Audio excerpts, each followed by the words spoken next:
April 9, 2025 Indira park ధర్నా చౌక్లో Maoist పార్టీతో చర్చలకు కేంద్ర ప్రభుత్వం ముందుకు రావాలి అనే విషయాలపైన ప్రజాధర్నా నిర్వహించింది న్యూ డెమోక్రసీ పార్టీ. ఈ పార్టీ నిర్వహణలో వివిధ పార్టీలు, ప్రజా సంఘాలు, కార్మిక సంఘాలు, మేధావులు, విద్యార్థులు అధిక సంఖ్యలో పాల్గొని చర్చించడం జరిగినది. ఈ చర్చల్లో భాగంగా న్యూ డెమోక్రసీ మాట్లాడుతూ ఆదివాసులను కాపాడాలి, ఇంతకాలం ఆదివాసులకు అండగా ఉన్న మావోయిస్టులను కూడా కాపాడాలి, దానికోసం మనమేం చేద్దామనే ఆలోచన కోసమే ఈరోజు ఈ ధర్నా చౌక్ కాడ ఇన్ని రాజకీయ పార్టీలతోటి, ప్రజా సంఘాలతోటి కూడి మాట్లాడుకోవటం జరుగుతుందని చెప్తున్నారు గోవర్ధన్ గారు. అక్కడ జరిగిన చర్చలో ప్రధానమైంది ఆయుధం. ఆ ఆయుధము పట్టటము రాజ్యాంగ ప్రకారము తప్పు అంటున్నారు. మరి అదే రాజ్యాంగ ప్రకారం ఆర్ఎస్ఎస్, బజరంగ దళ్ లాంటి వాళ్ళు రోడ్ల మీద ఆయుధాలతో ప్రచారాలు చేస్తున్నారు, వారికి వర్తించదా ఆ రాజ్యాంగం అంటూ మాట్లాడారు. ఆయుధం ప్రధానం కాదు, వారితో రాజకీయ చర్చ చేయాల్సిందే.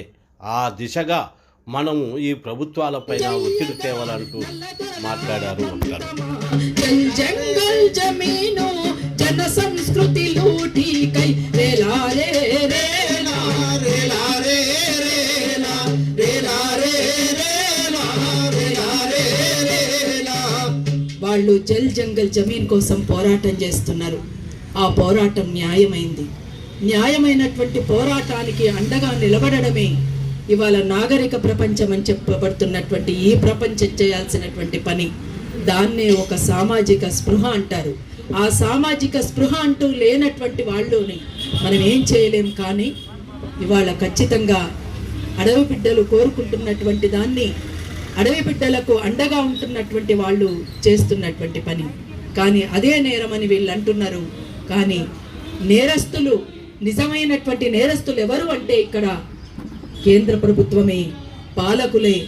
అందుకోసం ఖచ్చితంగా మనమంతా కూడా అడవి బిడ్డలను కాపాడుకోవడానికి, అడవి సంపదను అడవి బిడ్డలకు చెందేలా చేయడానికి ప్రజలు ఏదైతే కోరుకుంటున్నారో ఆ ప్రజలు ఖచ్చితంగా చరిత్ర నిర్మాతలు వాళ్లదే అంతిమ విజయం అని చెప్పేసి తెలియచేస్తూ అరుణోదయ సాంస్కృతిక సమాఖ్యగా వెంటనే ఆపరేషన్ కగార్ను నిలిపివేయాలని, పోలీసు బలగాలను వెనక్కి రప్పించాలని డిమాండ్ చేస్తూ, నీ అంత పోకడ నీడల్లో, నిప్పుల కుంపటి అడవుల్లో, అండా జైలు గోడల్లో, ఆహుతైన జన హక్కుల్లో ప్రశ్నకు సంకెళ్ళేస్తుంటే, తుపాకి జవాబు చెబుతుంటే, దేశమే జైలు కావాలా, హింసనే రాజ్యం ఏలాలా, దినదిన గండం ప్రాణగండం ప్రజాస్వామ్యమేనా, కులమత భేదం చెలరేగి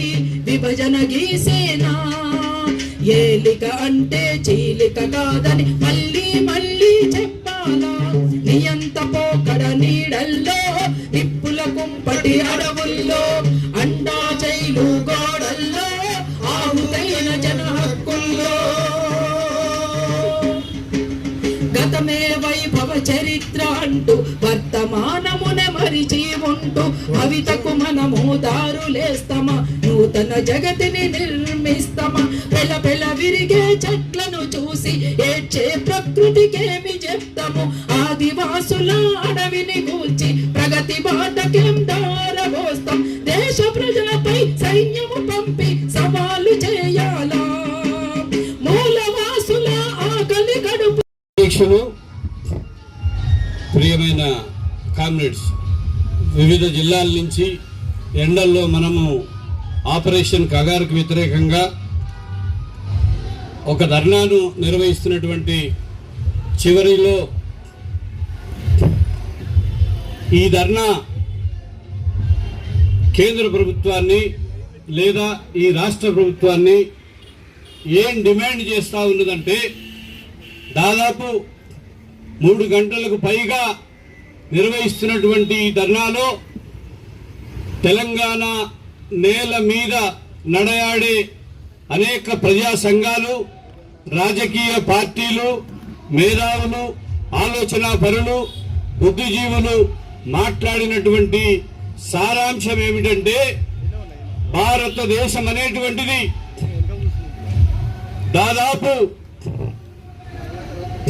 ఆజాదీ కా అమృత్ మహోత్సవ్ అని ఒక 75 సంవత్సరాల ఈ దేశానికి ఘనమైనటువంటి స్వాతంత్రం వచ్చింది అని సంవత్సరం పాటు నరేంద్ర మోడీ సర్కార్ దేశంలో కొన్ని వందల వేల కోట్ల రూపాయలను ఖర్చు పెట్టి ఈ దేశాన్ని ఈ 75 సంవత్సరాలుగా ఎట్లా తీర్చిదిద్దింది. ఈ తీర్చిదిద్దడం అనేటువంటిది ఇది అంతిమంగా వికసిత భారత్గా 1947లో ఈ దేశానికి స్వాతంత్రం వచ్చిందని, అది 2047 నాటికి సంపూర్ణంగా హిందూ రాష్ట్రంగా ఏర్పడి ఇది మొత్తం ప్రపంచానికే విశ్వగురువుగా ఉండాలనేటువంటి ఒక ఆలోచనతో ఆర్ఎస్ఎస్, బీజేపీ ప్రభుత్వాలు కొనసాగిస్తున్నటువంటి ఈ ఫ్యాసిస్టు పరిపాలనలో భాగంగానే జల్ జంగల్ జమీన్ ఇజ్జత్ హమారా హై అని గత 40 సంవత్సరాలుగా, 50 సంవత్సరాలుగా, 100 సంవత్సరాలుగా ఈ దేశంలో ఉండేటువంటి మూలవాసులు, ఆదివాసులు ఈ దేశానికి నిజమైనటువంటి నాయకులు, ఈ దేశంలో నిజమైనటువంటి హీరోలుగా ఉండి ఈ దేశ భవిష్యత్తుకు ఒక భరోసాగా, అది ఆర్థికంగా కావచ్చు, ఆరోగ్యపరంగా కావచ్చు, లేకపోతే ఆదాయపరంగా కావచ్చు, అన్ని రకాలుగా ఈ దేశ వికాసానికి తోడ్పడుతున్నటువంటి మూలవాసుల్ని మొత్తం మేము అంతం చేస్తాము. ఇక ఈ దేశ హోంమంత్రిగా ఉన్నటువంటి అమిత్ షా ఒక డేట్ నే డిక్లేర్ చేసి దాదాపు 2026 మార్చి 30 నాటికి ఈ దేశంలో ఒక్క నక్సలైట్ గాని, ఒక్క మావోయిస్టు గాని మిగలడానికి వీల్లేదనే పద్ధతుల్లో ఇవాళ ఆపరేషన్ కగార్ అంతిమ యుద్ధంగా జరుగుతున్నటువంటి ఈ యుద్ధము ఇది కేవలం ఛత్తీస్గఢ్ కు సంబంధించిన ఆదివాసీలకు సంబంధించినటువంటి యుద్ధము కాదు. భారతదేశం నిజానికి ఒక దేశము కాదు, ఇది ఉపఖండము. ఈ దేశంలో అనేక జాతులు ఉన్నాయి, కులాలు ఉన్నాయి, మతాలు ఉన్నాయి, తెగలున్నాయి. ఎవరి సాంప్రదాయం వాళ్ళకున్నది. విస్తారమైనటువంటి అడవి ప్రాంతాల్లో, విస్తారమైనటువంటి గుట్టల్లో, కొండల్లో తరతరాలుగా, 4 తరాలుగా, 5 తరాలుగా ఇవాళ ఈ అడవిని పట్టుకున్నటువంటి ఈ ఆదివాసి, ఈ గిరిజన ప్రజానికాన్ని అక్కడ నుంచి బేదఖలు చేయడం ద్వారా ఈ అడవి కింద వాళ్ళ నేల కాళ్ళ కింద ఉన్నటువంటి విశేషమైనటువంటి అపారమైనటువంటి సహజ సంపదని, సహజ నిక్షేపాల్ని కొల్లగొట్టడం కోసం వాటిని విదేశీ సామ్రాజ్యవాదులకి, స్వదేశంలో ఉండేటువంటి కార్పొరేట్ అదానీ, అంబానీ లాంటి శక్తులకి కట్టబెట్టేటువంటి ఒక దుర్మార్గమైనటువంటి, ఒక దేశద్రోహకరమైనటువంటి, ఒక ఆదివాసీ వ్యతిరేకమైనటువంటి కుట్ర ఏదైతే ఉన్నదో దానికి సంబంధించి ఇవాళ ధర్నాని చేస్తున్నాము. మన ఒక్కరమే కాదు, నిజానికి సిపిఐఎంఎల్ న్యూ డెమోక్రసీ పార్టీ 2 నెలల నాడే ఒక విస్తృతమైనటువంటి కార్యాచరణని తెలుగు నేల మీద, తెలంగాణ నేల మీద దీన్ని కొనసాగించాలా. ఆర్ఎస్ఎస్, బీజేపీ చేస్తున్నటువంటి అంతిమ యుద్ధం ఏదైతే ఉన్నదో ఈ యుద్ధానికి వ్యతిరేకంగా ఆదివాసీలకు అండగా అన్ని రాజకీయ పార్టీల్ని, అన్ని ప్రజా సంఘాల్ని, హక్కుల సంఘాల్ని, మేధావుల్ని, ఆలోచన పరుల్ని, బుద్ధిజీవుల్ని, కవులు, కళాకారులు, రచయితలందరినీ కూడా నిలబెట్టాలా. తెలుగు నేలకి ఒక పౌరుషం ఉన్నది, తెలంగాణకి ఒక పౌరుషం ఉన్నది. ఆనాడు నిజాం నవాబుని ఎదుర్కొన్నటువంటి తెలుగు నేల, తెలంగాణ మట్టి బిడ్డలు ఇవాళ భారతదేశ వ్యాపితంగా విస్తరించి విప్లవ సిద్ధాంతంతో ఈ దేశంలో దున్నేవాడికే భూమి దక్కాలని, ఈ దేశంలో ఉండేటువంటి ప్రజలందరికీ సమానమైనటువంటి విలువ, సమానమైనటువంటి హక్కు కావాలని తెగించి పోరాడేటువంటి మార్క్సిజం, లెనినిజం, మావో ఆలోచన విధానంతో ఏ పాలకవర్గ పార్టీతో, ఏ పాలకవర్గ కూటమితో ఇలాంటి ఒప్పందాలు లేకుండా, ఇవి లేకుండా ఇవాళ ప్రజల డిమాండ్ కోసం, ఇవాళ ప్రజల హక్కుల కోసం, ఆదివాసీల రక్షణ కోసం, అడవుల రక్షణ కోసం ఏదైతే ఉద్యమిస్తున్నదో మొత్తంగా ఈ దేశ ద్రోహులు అమిత్ షా కావచ్చు, నరేంద్ర మోడీ కావచ్చు, ఆర్ఎస్ఎస్ బీజేపీ సర్కారుకు వ్యతిరేకంగా ఒక విశాలమైనటువంటి ఒక ఐక్య సంఘటనని ఏర్పరచాలా, అడవుల్ని కాపాడుకోవాలా, ఆదివాసుల్ని కాపాడుకోవాలా అనేటువంటి కర్తవ్యం ఏదైతే ఉన్నదో దాంట్లో భాగంగా ఈ ధర్నా తోటి ఇది ఆగిపోదు.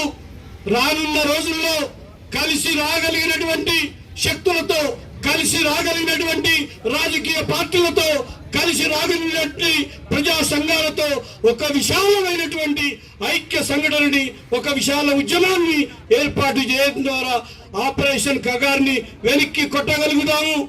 అట్లాగే ఆదివాసీ జాతిని హననం చేస్తూ ఒక జనసైడ్ని ఒక గాజాలో లాగా ఒక ఇజ్రాయెల్ ఎట్లా చేస్తా ఉన్నదో ఇవాళ బీజేపీ సర్కార్ భారతదేశంలో ఛత్తీస్గఢ్ లో, బస్తర్ అడవుల్లో, బీజాపూర్ లో ఇవాళ నెత్తురు టేరును పారిస్తున్నటువంటి ఈ ఫ్యాసిజానికి వ్యతిరేకంగా నిలబడాల్సినటువంటి ఆదివాసీ సమాజాన్ని, గిరిజన జాతిని కాపాడుకోవాల్సినటువంటి అవసరాన్ని సిపిఐఎంఎల్ నూడముక్సి గుర్తెరుగుతూ భవిష్యత్తులో ఈ ఉద్యమాన్ని మరింత విశాల ప్రాతిపదిక మీద ముందుకు తీసుకెళ్తుందనే విషయాన్ని తెలియజేస్తూ అవకాశం ఇచ్చినటువంటి అధ్యక్షులకి ధన్యవాదాలు.